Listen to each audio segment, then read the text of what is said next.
Hello दोस्तों, welcome to our channel Saurabh Singh study point. आज के लेक्चर में कंप्लीट करेंगे क्लास 12 की फिजिक्स फर्स्ट का चैप्टर 5 है, जिसका नाम है वैद्युत चालन। देखिए, वैद्युत चालन चैप्टर 5 जिसकी फर्स्ट हेडिंग है वैद्युत धारा।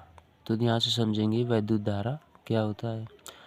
तो देखिए, आवेश प्रवाह की दर को वैद्युत धारा कहते हैं। मान लीजिए कोई चालक है, उसमें आवेश प्रवाह हो रहे हैं, तो उसी की दर को, आवेश प्रवाह की दर को वैद्युत धारा कहते हैं। और अगर इसकी एक डिफिनीशन लिखना चाहें तो आर्क के अथवा लिख सकते हैं इलेक्ट्रॉन के स्थानांतरण को वैद्युत धारा कहते हैं। इस मतलब आवेश की प्रवाह को, आवेश जब प्रवाह होगा तो स्थान बदल रहा होगा। इसी प्रकार इलेक्ट्रॉन में आवेश होता है तो इलेक्ट्रॉनों के स्थानांतरण को वैद्युत धारा कहते हैं। तो यहाँ से I = Q/T, आवेश प्रवाह की दर को वैद्युत धारा कहते हैं। तो यहाँ से I = Q/T इसका फार्मूला होगा। इसका मात्रक की अगर हम बात करें तो मात्रक यहाँ से निकल गया है। देखिए कि आवेश का मात्रक होता है कूलाम और समय का मात्रक होता है सेकेंड। तो यहाँ से निकल के आ जाएगा मात्रक कूलाम पर सेकेंड। और विमा की अगर बात करें तो कूलाम की होती है AT और समय की होती है T। तो अपान में T से T कैंसिल आउट हो जाएगा। तो यहाँ पर वैद्युत धारा की जो विमा आएगी वो निकल के आ जाएगी A। क्या आएगी, बड़े वाले ब्रैकेट में लिखेंगे। किसी भी यूनिट की विमा हो उसको बड़े ब्रैकेट में बंद कर लेते हैं, जो कि विमाएं निश्चित होती हैं। देखिए यहाँ से नोट वैद्युत धारा एक मूल अदिश राशि। क्या है, वैद्युत धारा एक मूल अदिश राशि है। तो आइए देखते हैं नेक्स्ट हेडिंग। देखिए नेक्स्ट हेडिंग है अनुगमन वेग अथवा अपवाह वेग। अनुगमन वेग अथवा अपवाह वेग। तो अनुगमन वेग क्या होता है, देखिए एग्जाम में पूछी जाने वाली डेफिनेशन है, बहुत बार पूछा गया है, तो इसको ध्यान से पढ़िए। देखिए, जब कोई इलेक्ट्रॉन किसी चालक में एक सूक्ष्म एवं नियत वेग से चालक के निम्न सिरे से उच्च सिरे की ओर अथवा वैद्युत क्षेत्र के विपरीत गति करे, इसी सूक्ष्म एवं नियत वेग को अनुगमन वेग अथवा अपवाह वेग कहते हैं। और इसे VD से V बेस में D से प्रदर्शित करते हैं, VD से प्रदर्शित करते हैं। तो देखिए अनुगमन वेग क्या होता है, जब कोई इलेक्ट्रॉन किसी चालक में एक सूक्ष्म एवं नियत वेग से चालक में निम्न सिरे से उच्च सिरे की ओर अर्थात वैद्युत क्षेत्र के विपरीत गति करे तो उसे विपरीत गति करे तो इसी सूक्ष्म एवं नियत वेग को अनुगमन अथवा अपवाह वेग कहते हैं। देखिए अगली नेक्स्ट हेडिंग है धारा घनत्व। क्या है, धारा घनत्व। धारा घनत्व क्या होता है, किसी चालक में एकांक क्षेत्रफल के अभिलंबवत प्रवाहित होने वाली धारा को धारा घनत्व कहते हैं। इसे J से स्मॉल j से प्रदर्शित करते हैं। यानी यहाँ पर कोई एक चालक है जिसके एकांक क्षेत्रफल के अभिलंबवत, क्या है, एकांक क्षेत्रफल के अभिलंबवत प्रवाहित होने वाली धारा को धारा घनत्व कहते हैं। यहाँ से देखिए इसके फार्मूला की अगर बात करें तो यहाँ से स्मॉल j = I/A, मतलब एकांक क्षेत्रफल में अभिलंबवत प्रवाहित होने वाली धारा को, एकांक इसका क्षेत्रफल एकांक कर दिया जाए यहाँ पर, तो उसमें प्रवाहित होने वाली धारा को धारा घनत्व कहते हैं। अगर इसके मात्रक की बात करें तो मात्रक यहाँ से निकल गया, देखिए एम्पियर, यानी कि ये क्या, वैद्युत धारा का मात्रक होता है एम्पियर और क्षेत्रफल का होता है मीटर स्क्वायर। तो यहाँ से निकल के आएगा मात्रक एम्पियर पर मीटर स्क्वायर। अगर इसकी विमा की बात करेंगे तो विमा देखिए एम्पियर की तो क्या होगी, AT हो जाएगी, AT और सॉरी एम्पियर की A होती है और मीटर स्क्वायर है तो यहाँ पर अपान में L2 हो जाएगा। तो अगर अपान में L की पावर 2 है तो ऊपर जाएगी तो पावर -2 में चेंज हो जाएगी। तो यहाँ से इसकी विमा निकल के आएगी AL-2। अब देखिए धारा घनत्व तथा अनुगमन वेग में संबंध। तो यहाँ से देखिए धारा घनत्व, देखिए अनुगमन वेग जो होता है उसके संबंध क्या होता है, I = NE/AVD, जिसमें से I वैद्युत धारा, N नंबर ऑफ इलेक्ट्रॉन्स का चार्ज और क्षेत्रफल और ये क्या है, अनुगमन वेग। और यहाँ से देखिए धारा घनत्व तथा अनुगमन वेग में संबंध निकालना था, तो ये तो अनुगमन वेग के लिए फार्मूला है। और यहाँ से धारा घनत्व के लिए J = I/A। तो यहाँ से देखिए अनुगमन वेग धारा = इतना होता है, तो यहाँ पर I = इतना लिखेंगे। अगर तो यहाँ से देखिए J = I/A, तो इस I का मान अगर इसमें रखेंगे तो यहाँ पर आ जाएगा NEVD/A।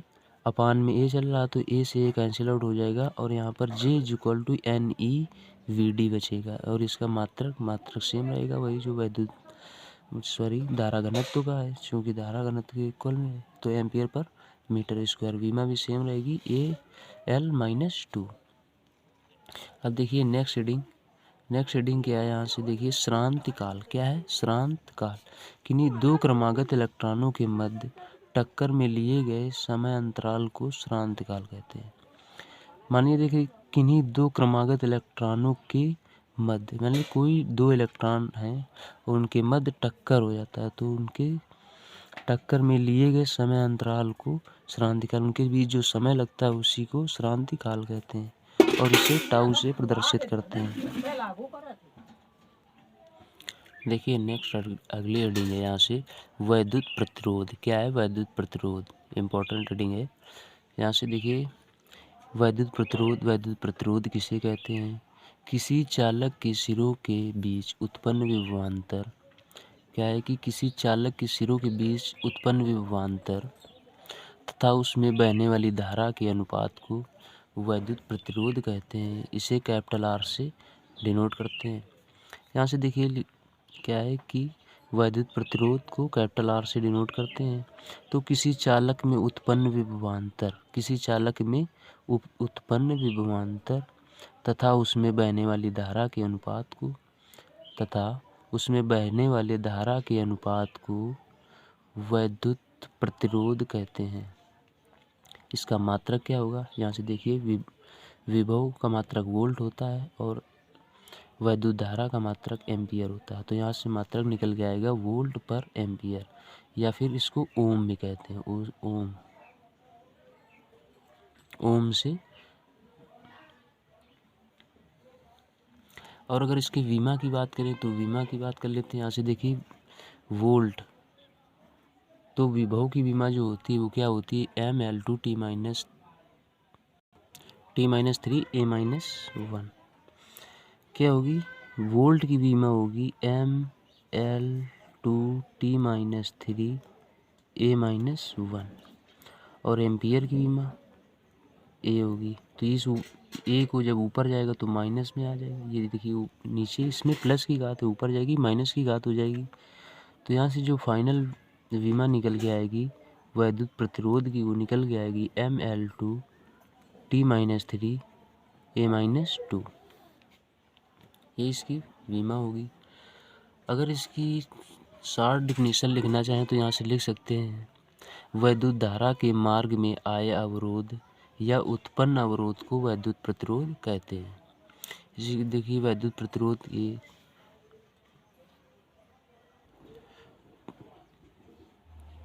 प्रतिरोध जो होता है वो धारा के मार्ग में अवरोध उत्पन्न करता है। क्या उत्पन्न करता है, अवरोध उत्पन्न करता है। तो आइए देखते हैं नेक्स्ट हेडिंग। देखिए नेक्स्ट हेडिंग है वैद्युत चालकता। वैद्युत चालकता क्या होती है, वैद्युत प्रतिरोध के व्युत्क्रम को वैद्युत चालकता कहते हैं। जो वैद्युत प्रतिरोध था उसी के व्युत्क्रम को वैद्युत चालकता कहते हैं। तो वैद्युत चालकता = 1/R। R क्या होता है, वैद्युत प्रतिरोध, और वैद्युत प्रतिरोध के व्युत्क्रम को तो ही वैद्युत चालकता कहते हैं। तो इसको देखिए 1/R, इसको व्युत्क्रम कर दिया गया, इसी को वैद्युत चालकता बोलेंगे। चूँकि R = V/I होता है तो इसकी जगह पर लिखेंगे, तो यहाँ से जब V/I लिखेंगे R की जगह पर तो I ऊपर चला जाएगा और V नीचे आ जाएगा। तो वैद्युत चालकता = I/V निकल के आ जाएगा फार्मूला इसका।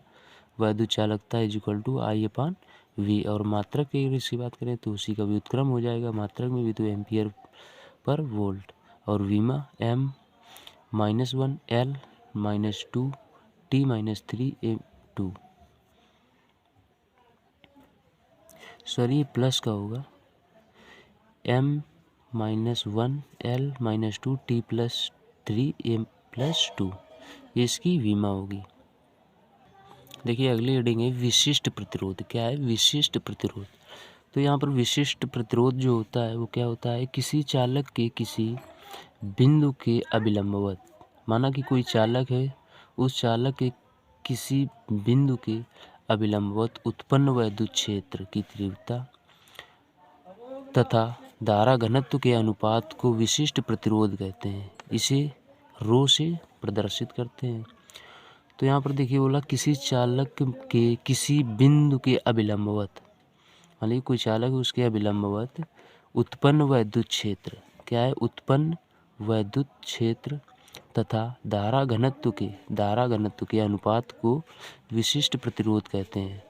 तो किसी चालक में उत्पन्न वैद्युत क्षेत्र की तीव्रता तथा धारा घनत्व के अनुपात को विशिष्ट प्रतिरोध कहते हैं। यही होगा इसका फार्मूला। तो यहाँ से देखिए इसको समीकरण फर्स्ट दे देंगे ना। और चूंकि वैद्युत क्षेत्र की तीव्रता वोल्ट के पदों में वोल्ट अपान लंबाई, क्या होता है? वोल्ट अपान लंबाई, ये इसका फार्मूला होता है। वो विभव के पदों में E=V/L।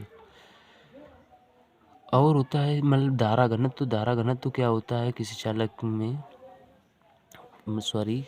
एकांक अभिलंबवत चालक में उत्पन्न वैद्युत धारा को धारा घनत्व कहते हैं।